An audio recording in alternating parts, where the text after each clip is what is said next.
દરેક નીતિની સામે કાયદાની રીતે ઉભો રહેતો SSK ન્યૂઝ ચેનલ। સુરત શહેર જિલ્લામાં પડી રહેલા વરસાદને લઈ સુરતમાંથી પસાર થતી ખાડીઓ બે કાંઠે થઈ છે। સુરતના કુંભારિયા ગામમાં પાણી ભરાઈ જતા તંત્ર દોડતું થઈ ગયું હતું। સુરત શહેર અને જિલ્લામાં ધોધમાર વરસાદ વરસી રહ્યો છે, ત્યારે સતત પડી રહેલા વરસાદના કારણે ખાડીઓ ભયજનક સપાટીએ પહોંચી છે। સુરતના કુંભારિયા ગામમાં પાદરફળિયાના ઘરો પાણી ભરાઈ ગયા હતા। પાદરફળિયાના અંદાજે 50 ઘરો કમર સુધીના પાણીમાં ગરકાવ થયા હતા, જેને લઈ લોકોને ભારે હાલાકીનો સામનો કરવો પડ્યો હતો। તો ઘરોમાં પાણી ભરાઈ જતા સુરત મહાનગરપાલિકાની ટીમ સ્થળ પર પહોંચી હતી।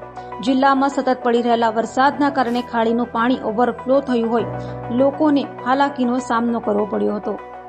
પાણી સમસ્યા આ કચરાની હિસાબે ને આ આપણે કુંભેશ્વર મહાદેવ મંદિર છે ત્યાં જે સારથી દિવાલ પડી ગયેલી છે એ જગ્યા નાની છે, ત્યાંથી પાણીનો નિકાલ નહીં થાય, પાણીનો ત્યાંથી નિકાલ કોઈ નથી।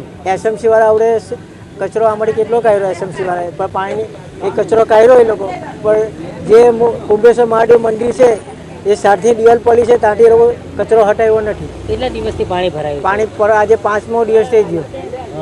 કેટલી નુકસાની ગઈ છે? નુકસાની તો બધાને બહુ નુકસાની ગઈ છે। હજુ સલંગ 4 દિવસ પાણી પડે તો આ ઘરોની ઉપરથી પાણી જાય।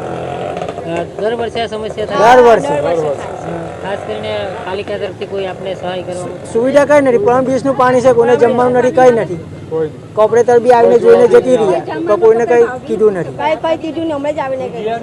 એટલે આમ કેટલા વર્ષોથી પાણી ભરાય, બહુ વર્ષોથી પાણી ભરાય છે, અમને બહુ જ તકલીફમાં છે ભાઈ। કઈ જગ્યા કહેવાય છે? અહીંયા પાદરફળિયું। કઈ રીતની સમસ્યા છે? કઈ એટલે આમ તકલીફ તો અમને વધારે છે, અમે બહુ વર્ષો થઈ ગયા પાણીથી। હવે અમને તકલીફ કેટલી છે કે અમે જ જાણીએ છીએ।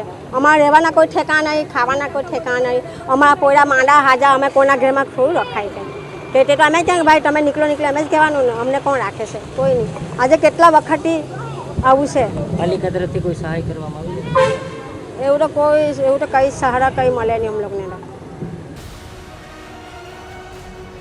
દરેક નીતિની સામે કાયદાની રીતે ઉભો રહેતો SSK ન્યૂઝ ચેનલ।